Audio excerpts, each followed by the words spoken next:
Thank you very much, Nan. And thank you to everyone who's here tonight. I know everyone's busy, but nothing could be more important. Okay, patients are more important. But beyond patients, nothing could be more important than this event. And so I really do appreciate everyone who's come tonight. And for your willingness to participate over the next 18 months in our LCME self-study and producing our report and so on and so forth. Let me just say a couple of words to you. This is really exciting, I think. You know, in 2008, we started to develop a new curriculum for the School of Medicine. We spent 18 months doing that. People told us it would take 5 to 7 years, but we did it in 18 months.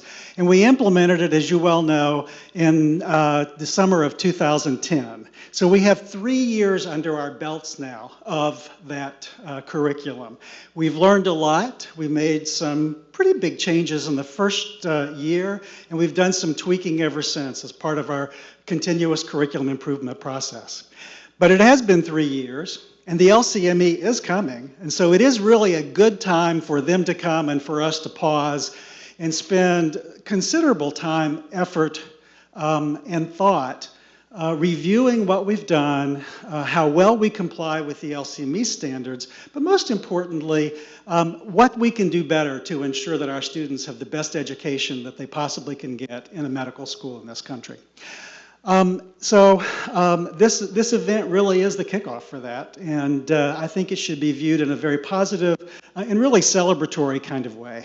It's going to be hard work, but I think it'll also be a lot of fun, and I don't think any of us are immune to or allergic to debate. We enjoy that, and we will be better off for it, I think, in the end. We're very fortunate to have with us tonight a distinguished guest from the LCME. And just a couple of words for those of you who don't know what the LCME is. I gave a presentation to a group of people once, and they said, so what is this LCME? And so I suspect that there are a lot of people who may not know. I hope I get this exactly right, but the LCME is really an independent organization that has the sole authority for accrediting medical schools in the United States and Canada. That organization is overseen by two bodies, by the American Medical Association as well as by the Association of American Medical Colleges. So each of those two entities employs a secretary of the LCME. One from the AMA, and that's Dr. Barbara Brzezinski, and the other secretary of the LCME is Dr. Dan Hunt, who is employed by the AAMC. And we're very fortunate to have Dr. Hunt here with us tonight to kick off this LCME preparation. A few words about Dr. Hunt. He has been a medical educator for over 30 years. He got his MD degree from Cornell and went on to the University of Pennsylvania to do his postgraduate training there. He also went to the Wharton School and got an MBA, so he's very well credentialed for doing this kind of work. In addition, Dr. Hunt was the associate, let me see if I get the title right, I think it was Associate Dean for Academic Affairs at the University of Washington, and oversaw the medical education program there along with WWAMI, which is that group of states that are affiliated with the University of Washington. I think it is Wyoming and, let me cheat, Wyoming and Alaska and Idaho and Montana, and I'm leaving one out, Washington. That would be the home state, right? Thanks, Dan. At any rate, he oversaw that for 17 years, I guess.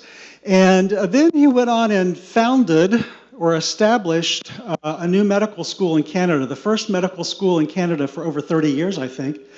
And that was the University of Northern Ontario.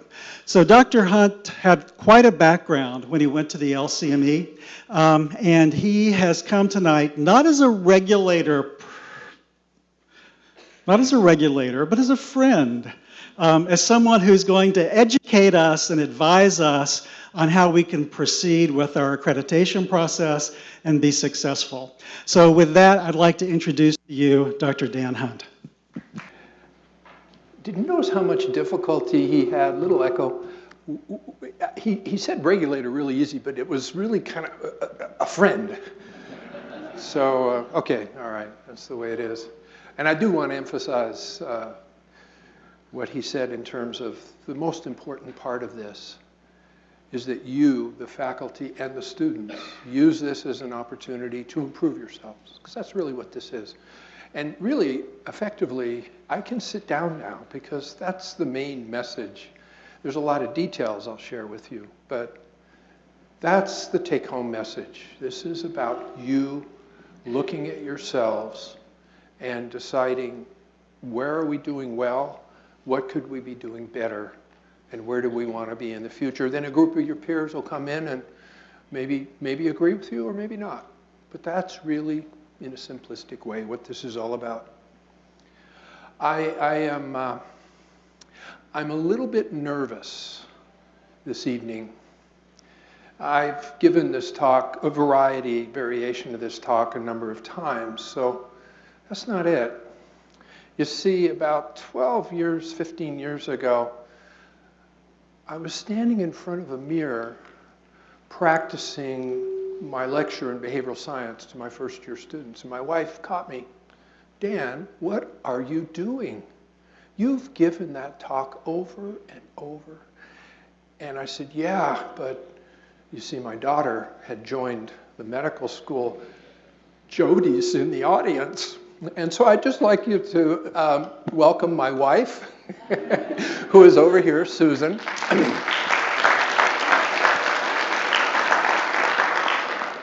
And explain my anxiety. Okay.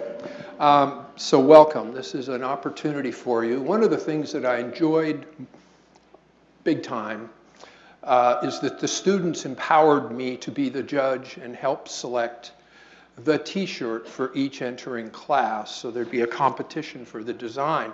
And this one was my favorite. On the front, it said, University of Washington School of Medicine, boring stuff. And on the back was this, trust me, I'm a doctor. And so I kind of like to start off with this, well, I'm from the LCME and I'm here to help you. So, it kind of goes. These are some of my colleagues. I think this is a lovely photograph of Bob Sabalas, who's our assistant secretary. I should get a new one because we have two new assistant secretaries. And this is Dr. Barzanski, and she and I work very closely together. So I need to do my disclaimer. And as I said earlier, when we work in Canada, we actually call it an enabler because they're more polite than us. But I need to kind of explain to you my role with you tonight and how to best use me. You see, this is not the time to share all the wonderful things that you do, although I've already seen a number of them, because it'd be a bit of waste of time. I in no way bring any information back to the LCME. And so I may hear things that are out of compliance. And I just want you to understand, Barbara and I are very careful. We never speak up when a school is being discussed. The LCME, the committee of 19 of your peers, and 2 student voting members, by the way, will make their determination on each individual standard and on the full report for the status, both based solely on the written report that the team that will visit you will create. And nobody, in any way, is allowed to bring any outside information in. Oh, I heard newspaper said, my uncle said, no, never. And most importantly, the secretaries never speak up. We might clarify a nuance of a standard or a process, but never about the school, which gives Barbara and I, who fundamentally see ourselves as educators, the delightful role to come and visit you, hear about your good things, but focus on the things that aren't working, make suggestions how you might want to work on them to bring them up to what this LCME might expect, and you can do that safely. None of it goes back. Now, it goes both ways, because I'm not the LCME. I can't really even speak for them. You know what committees are like. I mean, you can think they're going this way, and suddenly, whoa, didn't expect that. So anything I say tonight, I will deny. So the other piece that's important as part of the disclaimer is we all wear multiple hats. But I literally wear 2 hats, and I brought them. And so there will be times, most of this evening, I'll be speaking to you about the LCME. But you see, when I got this job, the outgoing secretary said to me, well, you know, Dan, the LCME secretary never has any opinions. And I went and took that to my kids. I said, and they said, yeah, right, Dad's not going to have opinions. So I have opinions on how medical education ought to be done, Dan's opinion. So when we drift into that, I will be very careful to try to tell you that's not them, that's just my bias. And so, because I would not want to mix these up and use this pulpit, this very important process that you're engaged in as my own political or educational issues. If asked, I'll volunteer. But we'll make it clear that's not the LCME. So what we're going to talk about a little bit is the history of this organization. It's an entity that doesn't exist. It's not incorporated. It can't sign a contract. Yet it seems to have reasonable authority. We'll talk about the role and what all we can expect from this. But on that slide, I was discussing with your colleagues that when we get to the role of the accreditation, I have 3 bullets on that. But I've been thinking I need to add a 4th bullet. And it's what's happening right here. It's what I was watching y'all talking with your glasses out there. And it's a time and a process for you to network with each other across the usual boundaries and barriers about medical education. It's an opportunity for some of you to sit on self-study committees and learn about your school at a level you had no idea. Because you're busy over in pediatrics doing the clerkship, and in this process you're going to learn about maybe some of the financing or maybe some of the bylaws that you never really cared about or knew about, but it broadens you. So I think one of the things, the 4th bullet on the roll that's not going to be on my slide, is just what's happening here, all around your tables. And I think it's really the structure of this room that made me realize that I need to add that bullet. I love this room. It's just sweet. We'll talk about general preparation. So you got a kind of a high level. Here's what happens then 3 months later. And so you just get a little bit of a timeline. And then we'll talk about, okay, let's look back to how you did 8 years ago. Make sure you clean up those things. Don't go in there with that issue, those issues still hanging around. And how many of you are aware that recently the LCME has been putting schools on probation? Anybody? Yeah, wow, cool. I mean, sorry. Yeah, okay. But good that you know. Good that you know. Because we got to get past that. This is supposed to be about quality improvement. Instead, schools just, well, we'll get to it. I'll explain to you why that's happening now rather than maybe in the past. And then we'll talk about our stuff that really most people haven't heard. We've just submitted this with you, then broke out, well, what are the issues that get schools in trouble? And then what are we in the LCME trying to do to help you with it? So let's get started with that. So let's do the history. Now, I've underlined the word liaison here because the only way I got through medical school was mnemonic. So we'll go, okay, the L stands for, and it's, as Dr. Canterbury said, it's the liaison between the American Medical Association and the Association of American Medical Colleges. That was formed in 1942. Wartime pressures. The government was putting a lot of pressure on medical schools, picking them off one by one by one, trying to convince them to make medical education 3 years. And the 2 associations realized, wow, they need to get their ducks in line. Now, maybe 3 years is okay, but we shouldn't have the government telling us what to do. And so they got to, and also wartime shortages of just people. So they got together in 1942 in the first, and to this day, the only time that they got together. They don't see eye to eye on most things. And it's fascinating to read the original description of the meeting. There's a 4-page summary of it. And they literally went down a list of things they do in common, things that we could do together. Well, we have membership lists. No, we can't share those. Oh, we each have a journal. Well, we got to keep that separate. And on and on and on and on and on. And then they got to this thing about sending committees out to look on medical education. Oh, well, yeah, we can do that. And thus, over a handshake was formed the Liaison Committee in Medical Education. Prior to that, they had been sending each one separate teams and making their own determinations. The AMA needed to know what's a medical school in order to certify the graduates who could go into their internship programs. The AAMC needed to know what is a medical school in order to decide who got to join their club. When I visit a school, I always like to go back into that history. And I was at a school in the Midwest not too long ago, and there in the history you see in 1937, prior to this merging, the LCME, one accrediting body, one sponsor, I don't remember which one, maybe let's say it's the Association of American Medical Colleges. They looked at the report and said, oh yeah, that's a medical school, but the other one said, no, it's not. So you got discordant decisions. So now they would look at the report together in this liaison committee. Now, interestingly, it wasn't until last August, after 2 years of work, was a memorandum of understanding actually written between the two sponsors. So we've operated for over 70 years without anything written between the two sponsors and how the business will be done. And so now we're operating with an MOU and some guidelines. So just an interesting tidbit on the history.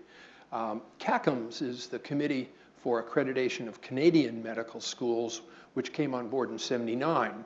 But the accrediting of many people ask us, well, how did Canada get into this? And when did that start? And there's absolutely no record on that. And the only thing we can think is that when Flexner wrote his book, he crossed the border and he looked at 8 medical schools that happened to be in Canada, and thus this partnership's been going on since then for 100 years.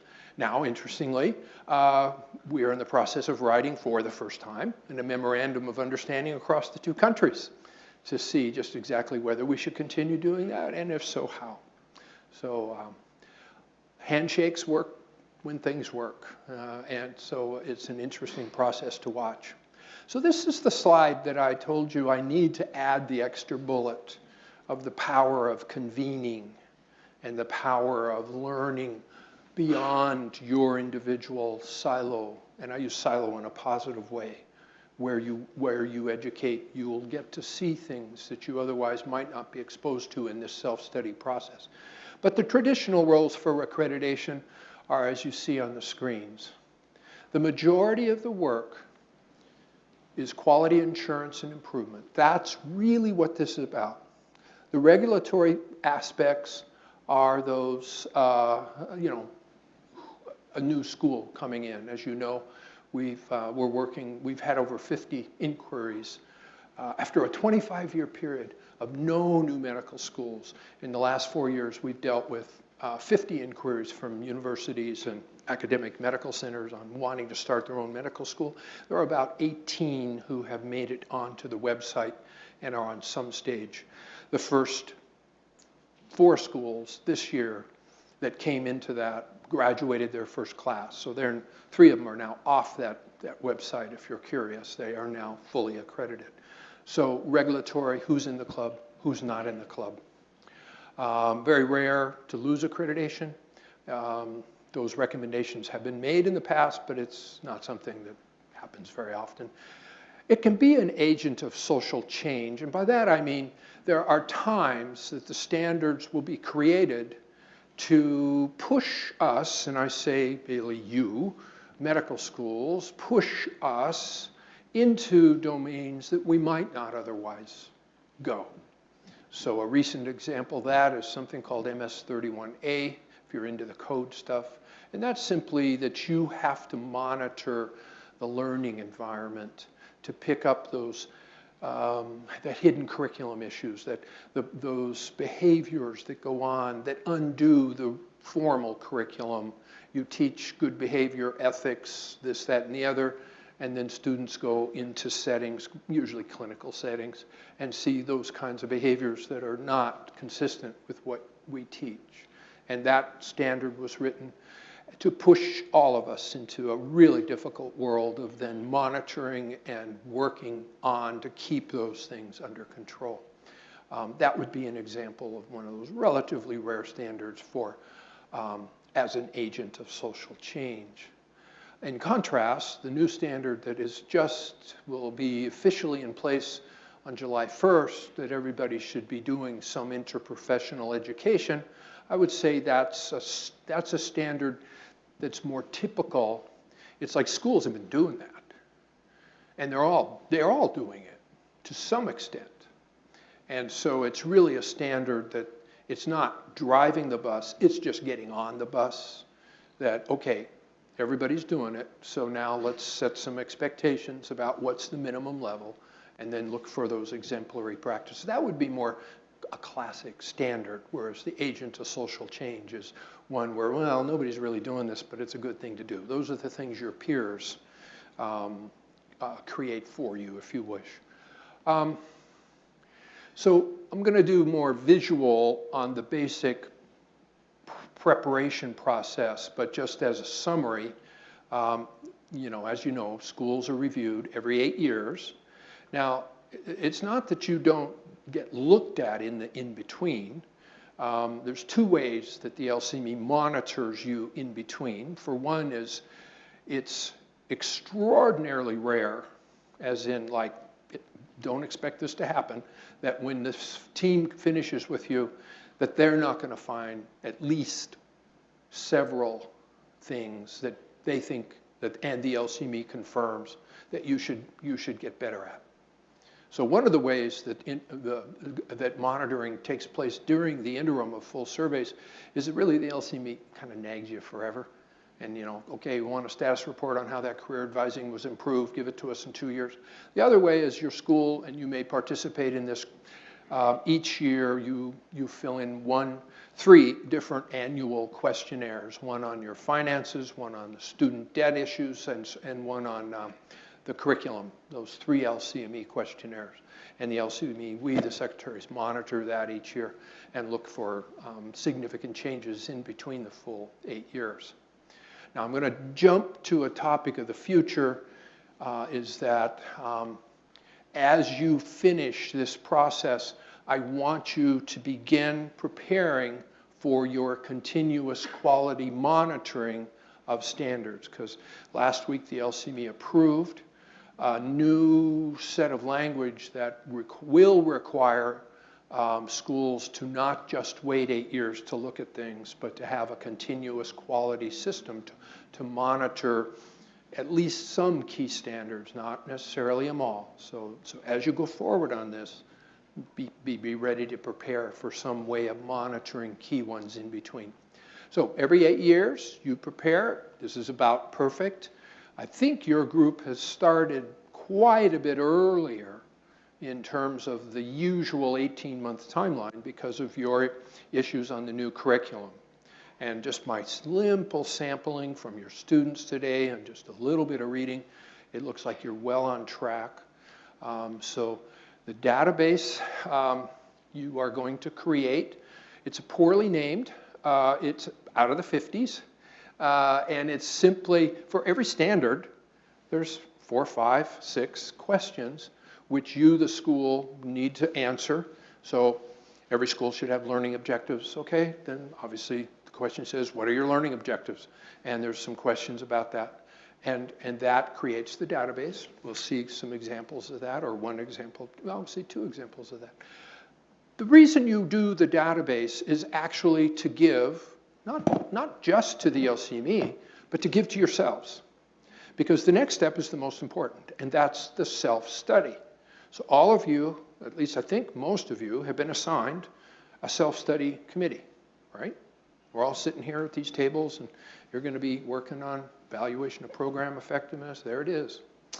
Nice work. Educational objectives, cool. And we provide you on the website a series of questions that you have to ask yourself. This is the task force teaching and evaluation. So you guys are going to be given the database for that aspect of the curriculum, and then you'll go in and you will read the self-study questions for teaching and evaluation. So we have the learning objectives as an objective, as a standard. We have the database that we write that gives evidence of what you're doing in that area. And then the self-study questions are ones that say, so do we use our learning objectives to drive our curriculum? Are the learning objectives written in outcome language? Is the way that the database tells you, remember this is your self-study, of how the schools distributes it to the residents and teachers, is that sufficient? Those might be 3 self-study questions that, okay, you're not objectives, but here we are. That's going to be what you guys work on. So you have those self-study questions.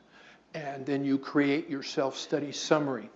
And that database and self-studies goes to the team and goes to the LCME office. Included in that is the student report, a very important and fairly unique aspect to medical education accreditation. We'll talk about it, but it's incredibly important, an independent student report. And then the team visits.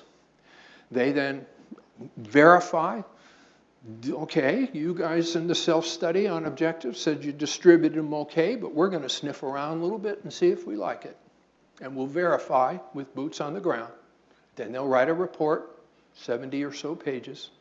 It's like a kind of a nice little, here's who we were in 2014 based on that survey report. You'll get that to look at and make comments and have an opportunity to correct factual errors.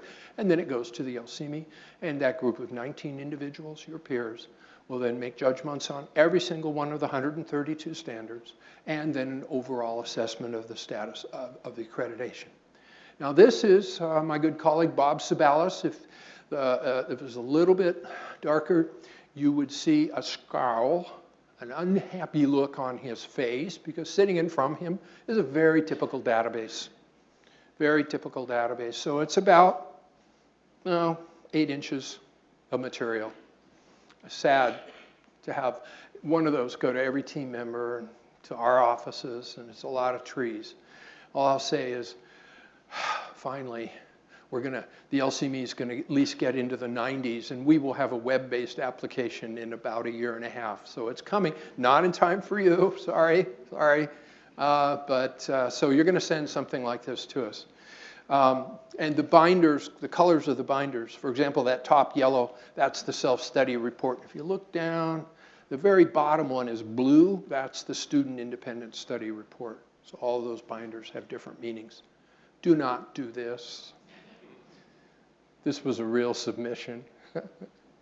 Don't throw the kitchen sink at everything. Just answer the questions. And if you really don't have a good answer, don't keep answering the question. And so this actually was a colleague of mine who submitted this database. I won't mention him or the school, but just the facts, ma'am, just the facts. Okay, so if we visualize then what we just described, here would be a school with 5 self-study committees. Leslie, how many committees are you guys going to have? So you're doing it 5. That's kind of a standard operating.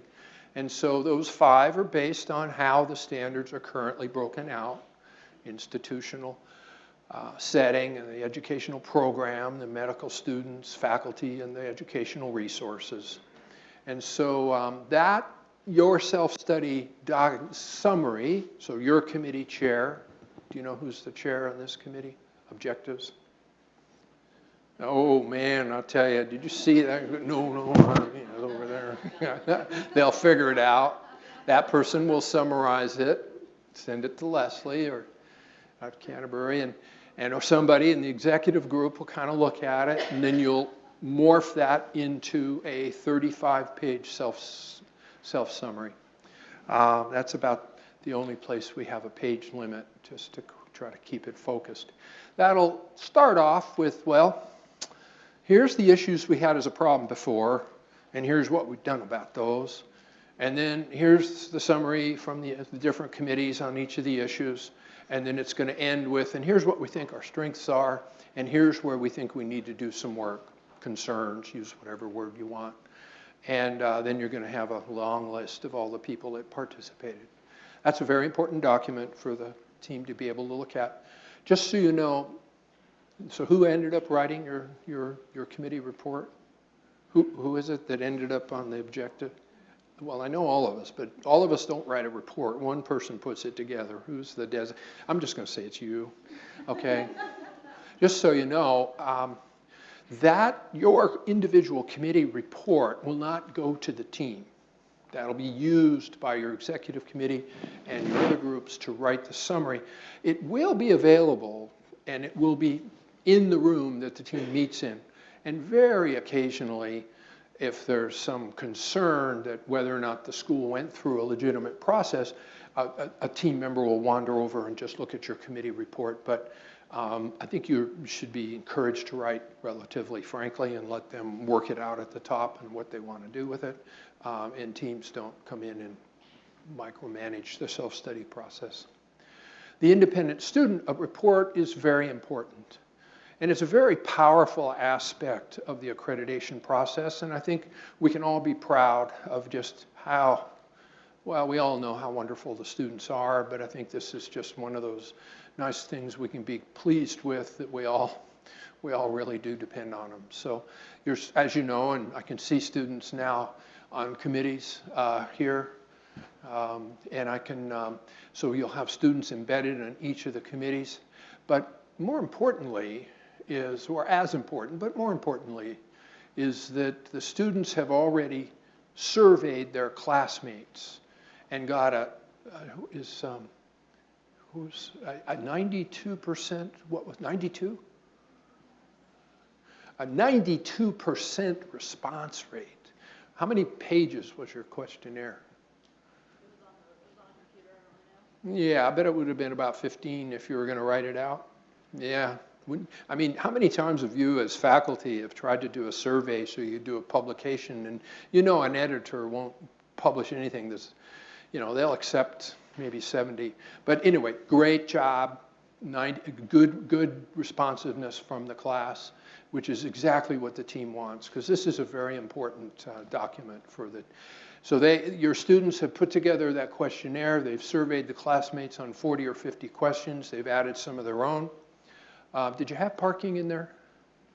No. Okay. Usually parking is on the questionnaire, and it's always a problem. But you'll be reassured the LCME does not have a standard on parking. So no matter how much you'd like, anyway. But so students add their own questions, and then that is summarized into a report to the team. The school, you as the self-study committee should try to get each of you a draft of that early as possible into your own thinking, so you can integrate the student's perspective on how are the educational objectives with the perspective of the other information you have, and then write your full summary based on that look. So you can't change it, but you should integrate it into your process. Then, it's a little dark, but there's a little gerbil in that cage. And I had the team visits. The team will visit. I had somebody come up and at the end and complain to me, said, Dr. Hunt, that wasn't very, very kind to put this slide up, because that's just humiliating for the school. And I said to him, I said, but isn't that sort of what it feels like? Well, yeah, but you shouldn't do that. And so a team will come, and they will inquire about all of the things and meet with a lot of you. And try to validate or to make sure the information that they've been handed is true. Look for any issues you may have missed. The team is made up of, usually it's up to about 6 people now. So we will have usually a dean or an LCME member is the chair. The team secretary is a crucial player and is the person that works the schedule, knows the real process, very experienced educator, and will make sure the report gets written. Team members then are selected based on the nature of the school. So if you were a research intense, we'd try to have one member, not all, but at least one member who's research intense, so that we get some match of the peer to your mission. I'm not sure what, I think the team would probably be pretty straightforward for you guys. We do have not a new, but a really important addition to that, and that's a fellow. You served just recently. So a fellow is somebody who's been picked by the dean well in advance and put on a survey visit to prepare them for their job in getting their school ready. So that team member goes on the year before you start your process. And that's been a very useful addition that came in place. And then finally, this little thing says, thank God, a panel of experts, poor guy crawling across the desert. And then the team report goes to the LCME, and they read it very, oh my gosh, you wouldn't believe how carefully these people read it. Probably 10 of the 19 are deans, maybe 9, changing dynamics just a little bit. You know, these are busy people, and it's just so amazing. We just finished a 4-day meeting last week from 8 in the morning till 6 each day, going over status reports and class size increases and 10 full surveys. And the amount of you would be very reassured or frightened if you got things to hide that this group is working on your behalf to make sure that you get the very best quality of information possible. I'll pause here and move off process. Any thoughts, questions on the process? Okay. These were the ones that you were found out of compliance in your last visit in 2006. And it's always important to kind of start your awareness with these in mind.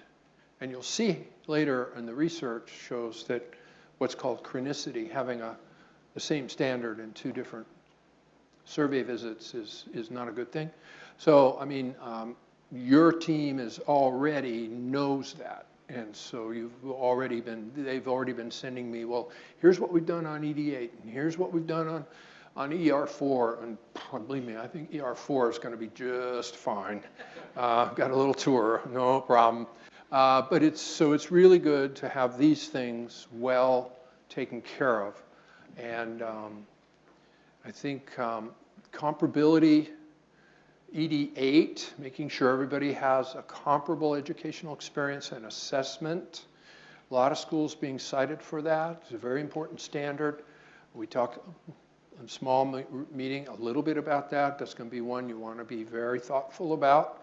And of course, FA1 is the old faculty diversity standard, now replaced by what is called IS16.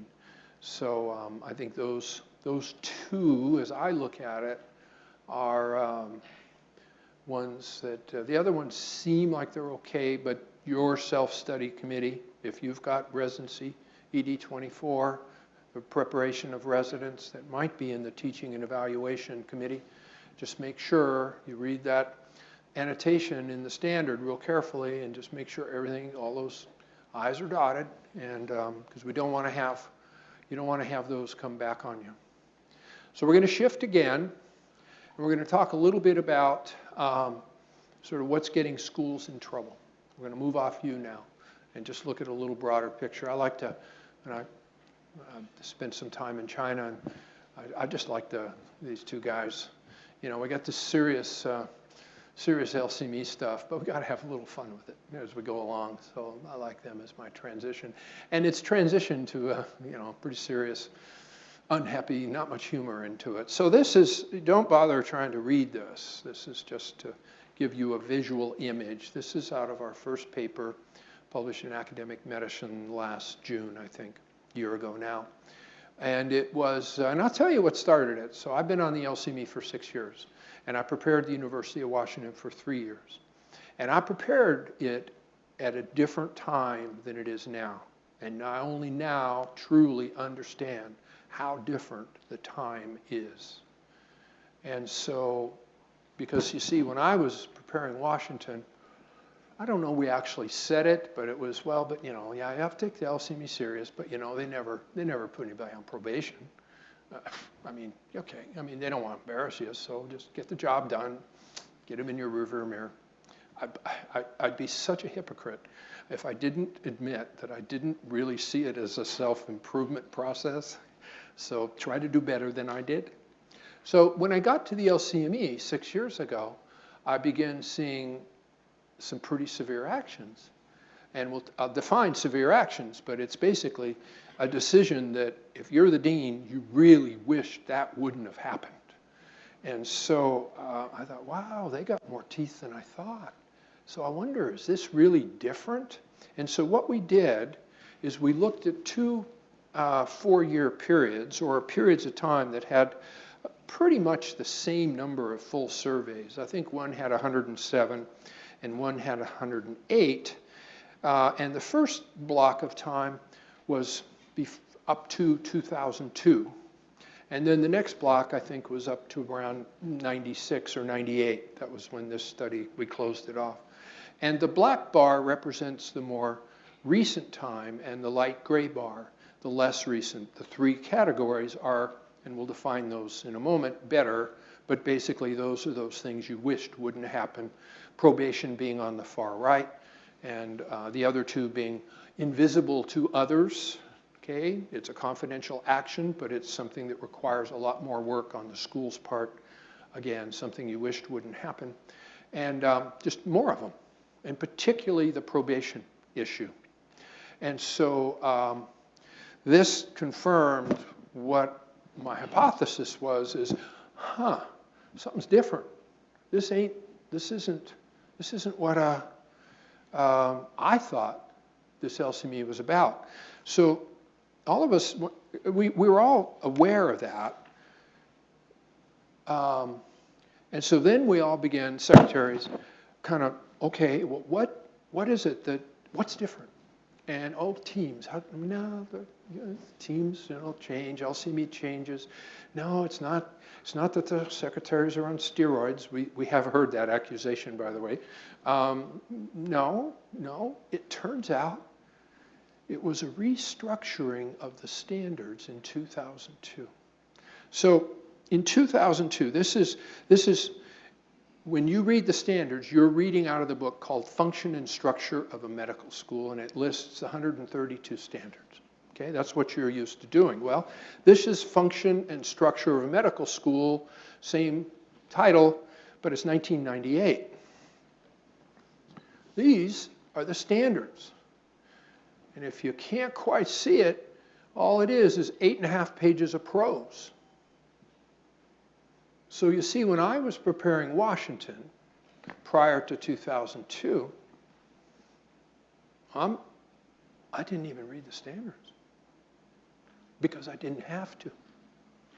You couldn't find anything. I remember being on a survey visit with the secretary from the AMA at the time, my good colleague, mentor, Harry Jonas. There we are, Tuesday night. We know the school has a problem with career advising. And here's Harry. 11 o'clock, 2 o'clock in the morning. It was horrible. Well, I know it's here somewhere. I don't know. It said, I know it's in you. I know it.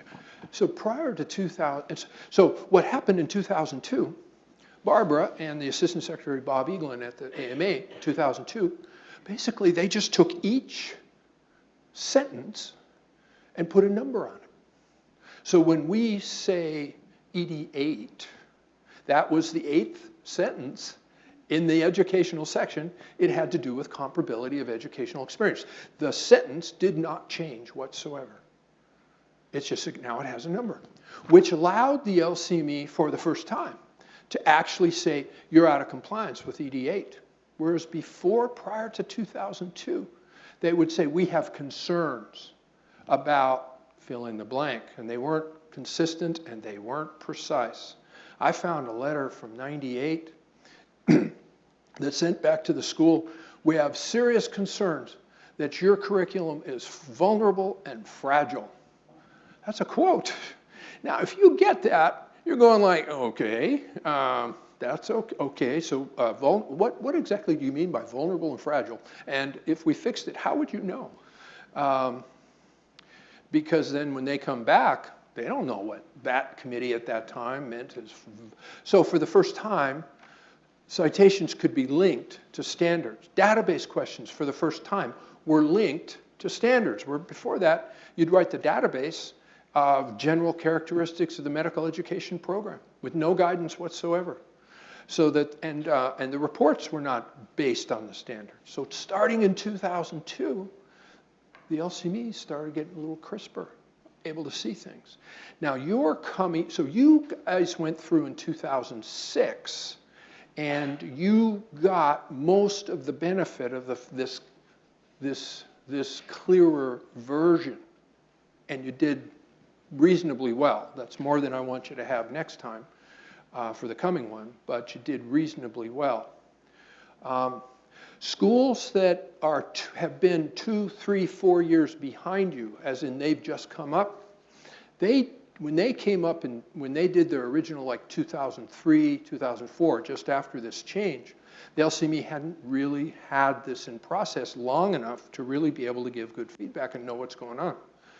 And so those schools coming up are the ones that have been really caught off guard, because the LCME has vastly improved its ability to know what it wants for comparability and what it means by institutional integrated management of content, key standards. We'll talk about that one in a minute. But, and those schools that came up just a couple years behind you didn't read the standards and got clobbered, are getting clobbered. So the paper that we published last June was entitled "The Unintended Consequences of Clarity." The intended consequence was the LCME saw they saw it, they were able to understand it, but only coming up once every 8 years. It's catching a lot of schools unsurprised, and that's why I really appreciate the opportunity to kind of get everybody on board here, so that we want to stop having, it's too much work for us to do this probation thing, you know, we don't want to do that. So our next project then was to look, okay, well, what are the issues that get schools in trouble? So this one most people haven't seen, we've just submitted this. And so we took 140, next slide tells us 342 full surveys over an 8-year period, and we put them in 2 different buckets. We put them in a bucket that had no severe action and a bucket that had severe action. Severe action is either probation or a limited term or what's called a formal warning, which means all 3 of those have in common that you will have a survey team sometime in the next year or 2 after that determination. That's why it's a lot of work to go through that. And obviously the probation one is embarrassing for you. It's the only one that's public. The other 2 are private, are confidential, and have been very effective to alert schools, you've got a problem, next step's probation, let's see if you can get it fixed. That's been an effective. But look here, don't really have a laser here, but so we have 28% of the schools, of the 143 full survey, 28% had a severe action. That's just way too much, way too much. And it broke down to, you only heard here about 4%, the 6 that went on probation during that period. But under the surface are these other 2 activities. Now the reason those other ones are more frequently used is that first off, probation is an acute emergency. There's dire threat to the educational program if things aren't changed immediately. Warning is the next most serious, and it's like, okay, this is real serious, but it's not, okay, we can give you a little slack here. And the most important part is, when the school's recommended for probation, they then spend the next 3 months with legal counsel trying to get that overturned instead of fixing things. Whereas the other two, okay, there's no appeal, you're on warning, get started fixing. So that's why it's a preferred action, but sometimes their hand is forced. So what we looked at then, what are the issues that are associated with a warning, with a severe action? Number one, at a 0.001 level of significance is, this would be easy, you'd figure that out. How many citations does a school have? And if you have more, that's more likely you're going to get a severe action. So look at the column here. We see that of the 103 non-severe, the average was 5 areas out of compliance. That's what you want to shoot for, 5. Schools that had a severe action had an average of 11. But notice that on the severe action, there's a school that only had 4, and they got a severe action. So it's not just numbers, it's context and history, and you'll see that in the next step. And also notice, there was a school that did not get a severe action that had 14 and did not get a severe action. So it's which standards and what's the context. Issue number 2, ED8. Okay, you got hit on that last time, internal medicine. Okay, that issue's resolved. You're not sending people down to Carillion anymore, but you got to make sure you don't get on that one. So this is again 0.001 associated with a severe action. And I think the most important standard in the book. Now, technically, if you're an accreditor, you never make that statement. A true accreditor would say all standards are equal, all standards are important, and that's just baloney. There are some standards that are really important, and this is it. This is the one that requires the integrated management of the curriculum. And I'm so pleased to see that you guys have fought through the very challenging decision and implementation to move away from discipline-based, department-managed education. And let me do again the sort of, I'd be a hypocrite if I didn't admit my mea culpa. So when I was curriculum dean at the University of Washington, I was proud of our curriculum committee. And I remember this is back in the 90s, so that this was before this stuff all kind of became crisp for the LCME. And we spent a lot of time deciding how much time should the cardiovascular, we had our organ systems, so that wasn't the issue. But we spent a lot of time, how many hours will cardiovascular get? And how many will renal get? And how many weeks will medicine get? And should we do neurology? And if so, what about emergency medicine? And we made as good a decisions as we could about how many weeks and how many hours. And then we spent a lot of time, okay, how do we make that neurology clerkship? We're looking at the student things, and we got to make that neurology better. Okay, what about biochemistry? You got to do this and got to do that. Cardiovascular, oh, we got to get rid of that course chair. We got to get somebody to. We spent a lot of time trying to make those blocks just as good as they could be. And if a team came in to that process I just described, guilty, cited, because you can't delegate the integration of the material to departments. You, the faculty on that committee, must be the people who do the heavy lifting work. And you need to have a database that shows you exactly how hemolytic anemia is taught over the 4 years. And you have to be able to see that you're not meeting your objectives in the anemia area. So therefore, we're going to tell the hematology course they have to give 3 more hours of this, and we're going to cut back over here on the pulmonary area because they're doing just fine on that, and they don't need as much. And so you have to have the knowledge of what's being taught across the 4 years, and then the courage and the authority based on your deans granting you that authority to go to anybody in this school and say, this is what you're going to teach. I know you like sulfa drugs, but enough with the sulfa drugs. We got to have more oncology for breast cancer. So you guys have to have a database. You have to see where it flows. And then your minutes, part of your documentation, you show where we add 2 hours. We looked at the analysis of our breast cancer. We've added 2 hours of this because we could see we weren't getting good outcomes. That's what this one's about. And so it's effectively, I like to think of it as the definition of learner-centered education. You, the faculty, integrate the material. In the model where I ran the curriculum committee, the one that did all the blocks really as good as they could be, that's faculty-centered education, because now the student has to be the integrator of these isolated, beautiful, mind you, bits of information. Key standard.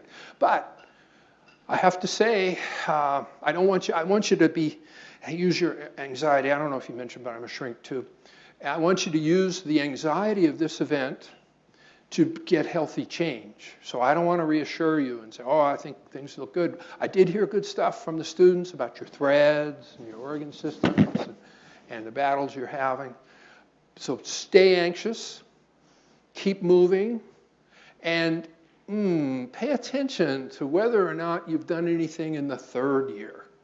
Most schools really get going on the first 2 years and either run out of energy or just get shot down, and not much changes in the third year. So make sure you're integrating that content across the curriculum, not just the first 2 years. Fourth issue, what we call chronic. So chronic would be if you had ED8 out again. And interestingly, if you have ED8 out again, it'll be for entirely different reasons, because you don't even have that clinical training site that they weren't happy with you. It might be, so it would have to be something else. But from their perspective, all they see is ED8 out there, ED8 out now. They don't get it. We need to raise the alarm. So again, this would be associated 0.001 with a severe action. And finally, the last one, which I really, really doubt is going to be your issue, is what we debated forever for this insufficient response to medical education database. Basically, it's just that school was sloppy. Sloppy, sloppy, and sloppy. And so when you don't put the stuff together, it sends a message to the LCME, we don't care. So you can have a sloppy database, or you can have a number of standards out of compliance. Just don't have both. Okay, so sloppiness alone won't get you in. It'll irritate the LCME, but you won't get a severe action. But it will certainly put you at higher risk if any of the other variables, chronicity, ED8, ED33, and a high number, any of those, and sloppiness are a bad combination. So those are the 5 predictors. Now, those of you who are fans, and I can number that in very small numbers, of the LCME and its information, you'll notice every year we publish what are the top 10. Now notice there's more than 10 standards because some of them tie, but top 10 is a nice way to put it, of the most frequently cited standards. And so many of these are not on there. ED2 is that standard that is very difficult. Well, let me take an easier one, ED30, the second most common. It's basically, you've got to get your grades, clerkship grades, back to your students within 6 weeks. You've just got to. You and I know as educators that that's important, and you and I know as administrators how hard that is. Doesn't matter how hard, get it done.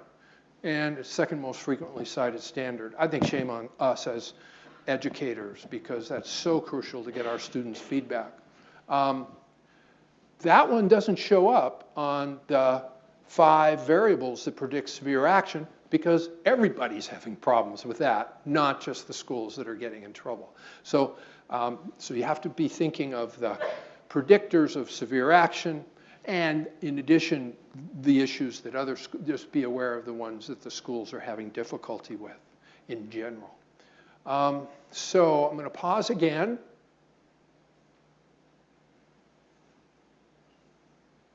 We okay, Jim?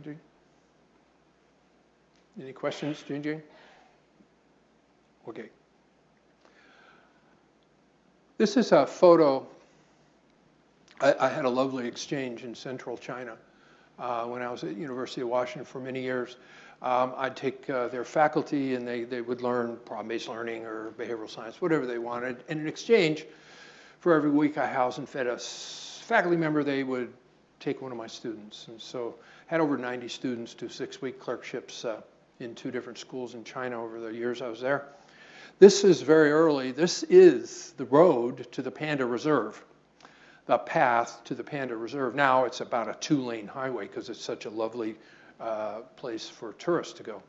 But this is how we got there. So I like this image because we're on this side of the bridge in terms of having too many schools having severe actions.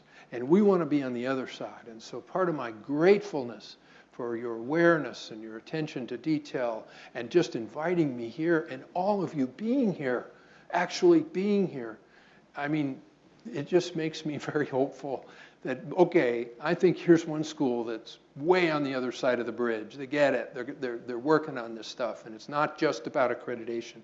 It's about making medical education better. What we're doing on our side of that, and I've broken it out into kind of 3 big areas, we are redoing the standards. And we're reformatting them. So we're going to condense. There's just too much duplication. These are standards that have been written by different hands at different times, and we will be reformatting them. We're not changing the elements. You'll still need to get your grades back in 6 weeks. So we'll have, instead of 132 standards, we will have 12 standards, and under those will be 94 elements. All of the previous issues that you need to pay attention to will still be there, but we think it's going to be a lot easier for people to see the educational intent and that this thing will flow better together. Along those lines, on the right-hand side, we will have a web-based, pre-populated database just in time for you not to use it. So this is all going into play in the first schools that will be using the new elements and have the pre-populated database would be schools that would have a full survey in September 2015. And I think yours will be in November of 2014, give or take a month or week in that period. So I've asked sometimes, which side of that bridge would you prefer to be on? It's funny how a lot of people, I don't know, which side of the bridge? You want to be on the new elements? Do you want to be on the old standards? I think the new elements will be more. Would you rather? I know you'd like to delay it a year, but I mean, if that wasn't what was influencing you. Okay, normally it's funny. I think you're right, although being the first people across the bridge, beta testing is interesting, and sometimes there's failure. So I've had most people, when asked that question, I'll stay with the devil that's known rather than devil unknown. I think, now, if we could say, do you want to be the second year after? Oh yeah, that'd be good. We do every Thursday, and your people are on it regularly. Every Thursday we do the third Thursday of every month. We do a 2-hour open call, and it's kind of like a radio call-in show. Okay, Iowa, I got your question. Now, Nebraska, what would you say about what Iowa just said? So it's kind of just kind of a fun little open telephone call thing where we just basically try to, okay, here's what the secretaries think IS-16 is about, and here's why we think this standard's being this, and it's kind of fun, and we've been doing it for about a year and a half. So we're trying to do everything we can, coming out like this, trying to get us all on that other side of the bridge. So I want to thank you for your effort to get us on the other side of the bridge. Most people who know me, and those who probably wish they didn't, know that I love growing things. And I suspect somewhere way early in formative career stuff, I figured out that growing students paid better than growing pumpkins. But I do love growing pumpkins. And when I moved up to Northern Ontario, they had the audacity to tell me, oh, too bad, it's so cold up here, you won't be able to grow pumpkins. And this is my first crop up in Northern Ontario. And so I wish you well in growing your students and your program. And I hope you will use this opportunity as we've described it as your leaders have provided you the opportunity to both learn about things you didn't know about and to find areas that, as good as you are, you might be able to get a little better. Thank you.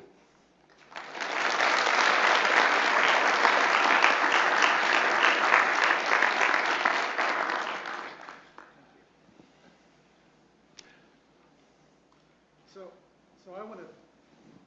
I want to thank you very much, Dan. And you're going to take questions, right? I If will. People have questions. I will. I just want you to know one thing. Yeah. You have failed to alleviate my anxiety. Good. Okay. Good. So I'm appropriately tense. Healthy anxiety. Are there Shrink to shrink. It's a motivator. Are there questions for Dr. Hunt? Make some up so he feels better. Otherwise, I've told Jingjing she's Yeah, I'd going like to have see to ask one. Your engagement. Be ready. Serious. Questions? Talk with us a little bit about the pre-populated database that we're going to be encountering in the near future. But you won't. See, but yes, I will. will. For continuous curriculum improvement, we will. Yeah. Oh, yes. Yes. Thank you. Thank you. That's a good way to frame it. Okay. So 215, we're putting out this. The AAMC is putting it out on our behalf. But as you know, or you may know, that every year your dean's office completes 3 major questionnaires. Well, not just 3. There's 3 that are labeled as LCME, but there's a faculty roster database, there's salary database issues, there's, I think, a total of 10 graduating students all complete the graduation questionnaire, matriculating students create it, and all of that goes into the AAMC, even our so-called LCME questionnaires. And then the really, frustrating part for you is when we come to visit as an LCME surveyor and you have to prepare your database, we ask for all that information over again, like we never got it.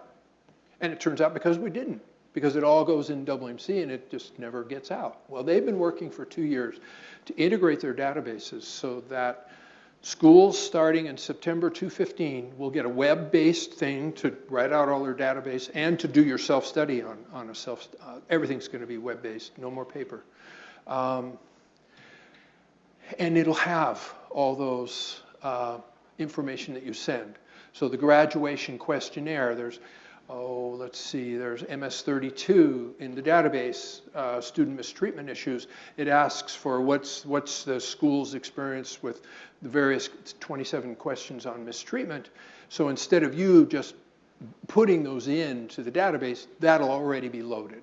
So anything that's of a sort of factual nature, how many biochemists, what's your committee structure that you've already put into any questionnaire that passes through either the AMA or the AAMC will be pre-populated. Now, the really important reason for you to be aware of that is that to some extent that gives you a heads up on starting to pick up as you go through your self-study to be ready to address the expectation that you will develop internally for yourselves an internal monitoring system so that we don't go, none of us as the 141 medical schools in the United States and 17 in Canada, that we don't go through this process where schools are being surprised what the standards expect, so that you will want to identify some way in a formative process to review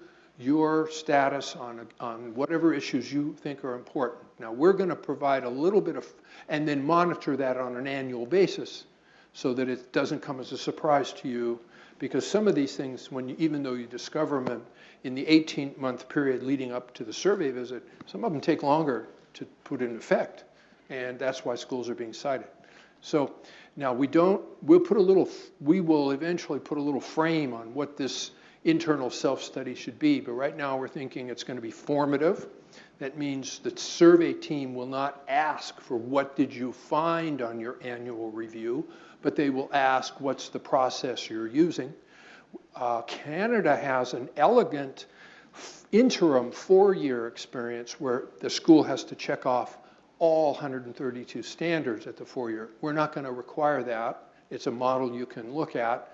But I think what a lot of schools will do will pick off maybe 30 standards, and standards that can slide out of compliance if you're not paying attention, getting the grades back in time, for example, formative feedback, those kinds of things.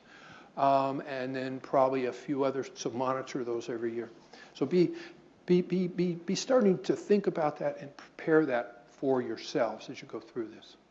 Thanks, that's helpful. One other question I have for you. Can you just take 2 more minutes and talk a little bit more about ED 33 and clerkships? Okay. Give me a little direction. Where would you like to go with that? So from your perspective, if you put your Dan hat on. Oh, well, I can do that. Can you put your Dan hat on? All right. And talk with us about how you sort of centralize management of content across the clerkships and have more integrated responsibility for the content. Okay, so I'll start with the red hat a little bit. When we talk about that responsibility that you have a committee that has the authority to integrate material, you can, from an LCME point of view, you can stay with the current structure that clerkships traditionally are in blocks, and provided you show that you have, as that committee, the knowledge and authority to modify what they're doing, then that would, right now, be acceptable to the LCME.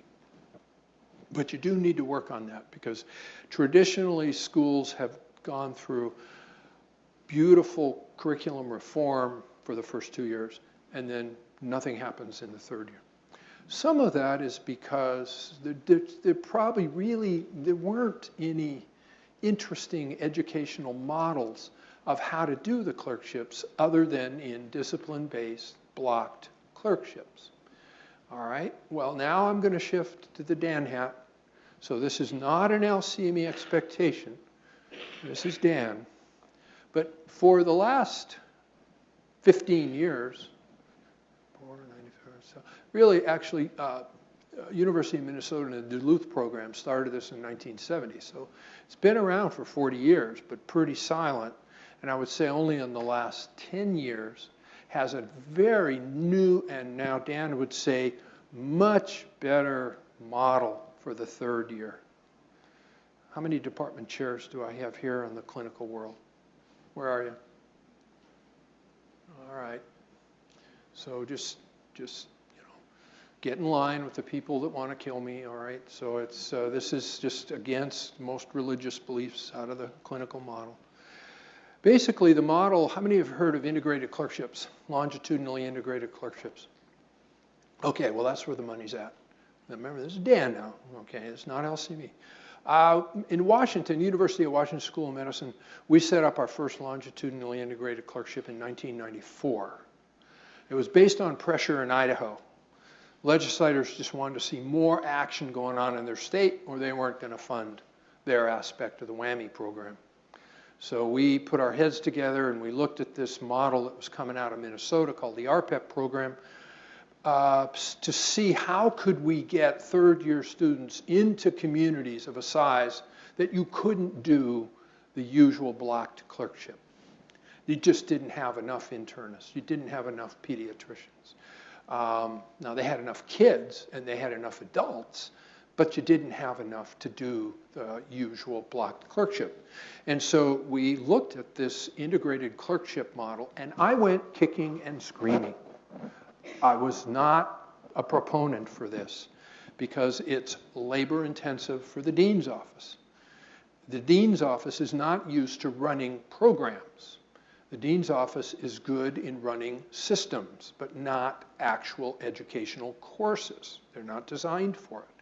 But we took it on, me reluctant, I will admit, but within a year, I watched the students that came out of our, and we called it, it didn't matter what we called it, but I watched the students that came out of that. There was only a half dozen of them the first year, and I compared them to my block clerkships, and I became sold.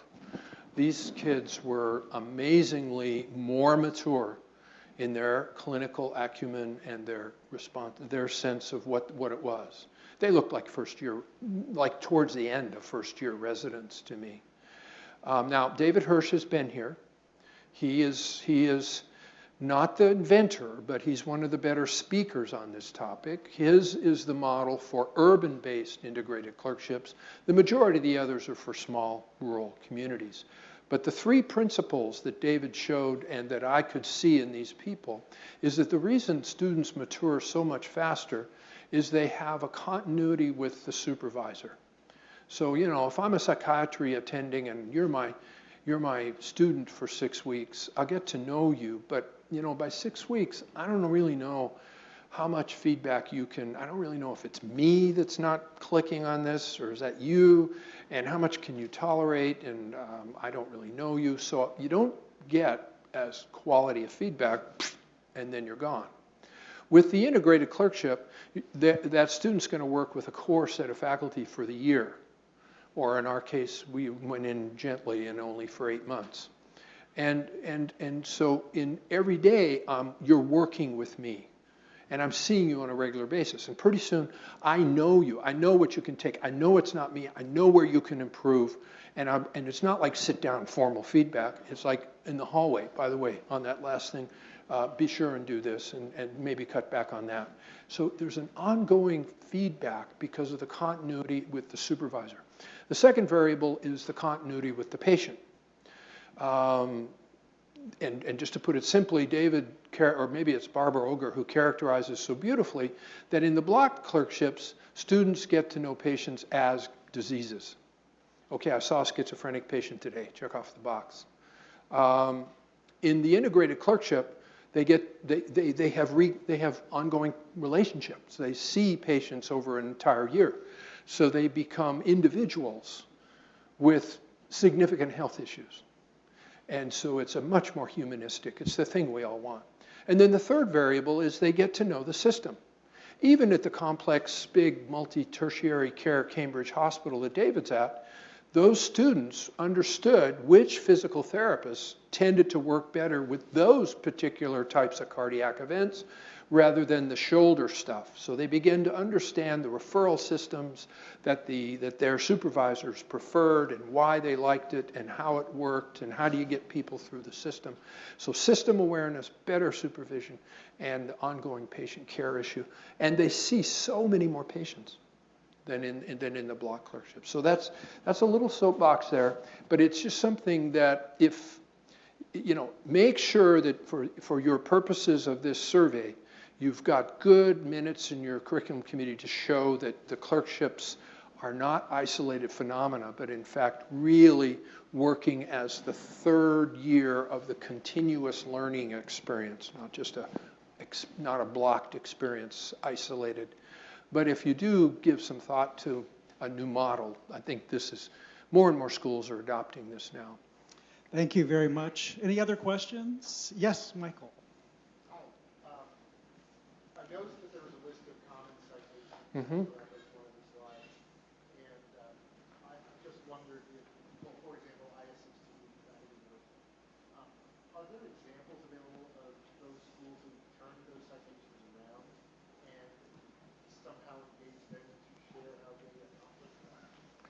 For that standard, there's a little bit of help. For many of these, Barbara and I and the Secretariat are working to try to come up with good exemplary models. But thus far, we've not been able to design a system to consistently get good examples if you wanted to know who's doing mid-course feedback ED31. Right now, we really don't have a valid way of knowing who's doing it well enough. With IS-16, though, because it's cited, it's just zoomed to the top of the charts. It's only 3-4 years old. Basically, let me break down, and I've done this with your working team, but simply there's 3 important aspects to this particular standard. This is a standard that came as a result of the kind of Michigan Supreme Court ruling, where you can use affirmative action when you document that it's to enhance the learning environment and the individuals you select or over-select have a likelihood or potential of improving healthcare inequities in our society. Those are the two pillars that you can use to do legally at this point affirmative action. We're all waiting with bated breath to see what happens to the Supreme Court. Could come out next week. But that's the rule of the land right now. So the first issue with this particular standard, IS 16, is you have to have good policy. And policy, and I looked at your policy, and it's good. So we can check off the box. I mean, it has to be a little bit of framing so that everybody knows it's a policy and not a mission. But basically, when we send you the database as an example of a good policy, we give you a blank table. Because now it's up to every individual school to determine who are the added value groups to our learning environment. And that can be rural, it can be ethnicity, it can be the standard underrepresented in medicine, but the school has to be clear those are our added value people. Spiritual, LGBT, it's whatever you think brings value. So where schools, really, I'd say 80% of the reason that is up there is schools keep giving the LCME what I call equal opportunity statements. And the list has everybody and everybody's grandmother, that they love everybody, they're open to everything. And where the mix is when we give you this blank table, you have to have a policy that says rural. If you said rural, it has to be rural. But then if you say all this equal opportunity, veteran status, disabled, married housewives, left-handed, you have to then track it and show pipeline to encourage that. And that's where schools, that's the first thing. Policy to specific added value groups. Number two is, okay, are you making an effort? Do you have pipelines? On your student level, with your MSCDP and your pipelines, I mean, you guys are famous for that. So, I mean, if I'm a visitor, I'm going to be impressed. On your faculty side, I don't see any pipeline programs. And it was faculty diversity that you got nicked for. So effort is the second level. Okay, we all know there's a relatively limited number of these added value people in the pipeline, particularly for faculty. The LCME just tears its hair out. They don't seem to be, they can't quite decide how important the actual numbers are. So right now they're clear, you got to have policy. Clear, you got to be making effort. Where they're a little inconsistent is how important are the actual numbers. And what it's going to come down to you guys is your numbers aren't that good. And for those added value groups in the faculty area, and how much effort you're making is probably where I think there's going to have to be some important attention. This one was cited 8 years ago, and it looks like it's still a struggle for you. Okay, thank you very much. Could we thank Dr. Hunt? Appreciate you. Okay. Before we leave, Bart Nathan, who's chairing the self-study, is going to make a few comments about the upcoming organizational meetings. Okay, so I do have some slides, but I'm not going to spend much time because we are running a little behind. So what I wanted to tell you a couple things. First of all, everyone's got binders. Put your name in them. Everyone's got black binders with all the same stuff in it, and there are no extras, okay?